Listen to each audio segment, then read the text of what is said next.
Did you notice the Detroit Pistons have a second star in the making? Big man Jalen Duren is nearly doubling his career averages in points, barely misses any shots, and is one of the most dominant interior presences in all of the NBA. So, how does he do it? In order to be a secondary scorer next to a high-usage guard like Cade Cunningham, you need to develop a potent two-man game, and Duren has done just that with a pick and roll. In a pick and roll setting, all eyes are on Cade Cunningham because he is such a talented scorer in multiple ways. He can settle into the three-point shot here, he can get into his mid-range bag in this area, and because he's such a big player, he can also attack the basket, get downhill, and finish. That creates a lot of easy opportunities for big man Jalen Duren right here as a screener. Duren is a huge presence as a screener. He really lays out guys in pick and roll situations, and it creates open opportunities for Cade, but it also creates open opportunities for Duren himself.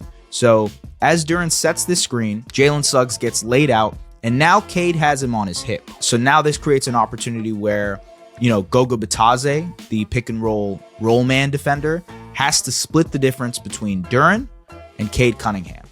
And so as you see here, as the pick and roll transpires, Desmond Bane has to pinch in to help here. And because Cade is so good at making these reads, Jalen Duren is able to feast on these opportunities. They were the #1 alley-oop duo in the league last season for a reason, and they've done much of the same this year, ends in a lob. But even without Cunningham, the Pistons are putting the ball in Duren's hands more often, empowering him to be a playmaker of sorts, and even create his own shots off the bounce. So one of the ways the Pistons like to use Jalen Duren is as a passing hub above the break. This is in delay actions, and delay usually means that they'll have the 5-man who's trailing the play initiate above the break in this area of the floor. And the reason they allow Jalen Duren to do this more often is because they trust him and they empower him to make plays with the ball in his hands.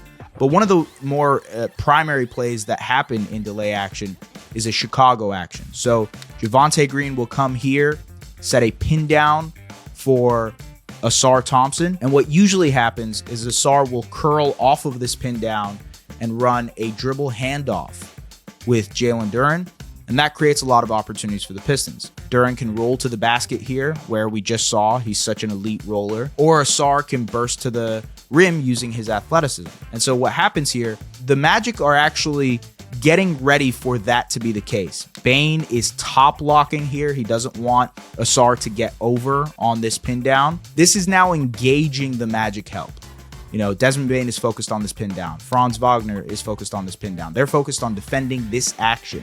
But it also creates an opportunity for Jalen Duren to go one-on-one against Goga Bitadze. He uses that, kind of fakes the dribble handoff situation with Ausar, goes one-on-one, in and out dribble, and scores over Goga. Finally, one of the most underrated aspects of Duren's improvement this season comes on the defensive end, where he's showing more patience and poise as a rim protector. So similar to the Pistons, the Bulls like to run a lot of delay actions for Nikola Vucevic here above the break. And as you see, Duren is pressed up against Vucevic to make it harder for him to make these plays. He's looking for Trey Jones to work off this dribble handoff, and that doesn't happen. So Jones is going to actually go backdoor and see if there's any openings there. Nothing transpires there. Vucevic tries to find something for Giddey, and there's nothing. It's a good job by Jalen Duren to pressure the ball and make it harder for him to make these plays. So the Bulls decide to run through their second option, which is a pick and roll between Matas Buzelis and Nikola Vucevic. Now, Duren's job is twofold in this situation. He has to contain the ball handler in the pick and roll while also making sure that his man, Vucevic, doesn't slip past him and finish at the basket or pop out here to the three-point line and knock down a shot. And so as you see here, he stunts and he shows on this pick and roll, just making it a little bit easier for Cade Cunningham to fight over, give him a little bit more time to fight over this screen. And then as Buzelis drives wide to the basket, Duren does a really great job of recovering, putting a vertical contest on Buzelis, blocking this shot, and it's a defensive stop for the Pistons. Duren has taken a leap in his 4th season in the league, and it is straightforward how he's done it. He's developed one of the best two-man games, improved as a ball handler, and is an overall smarter defender. The big man is only 22 years old, and is well on his way to getting his first All-Star nod.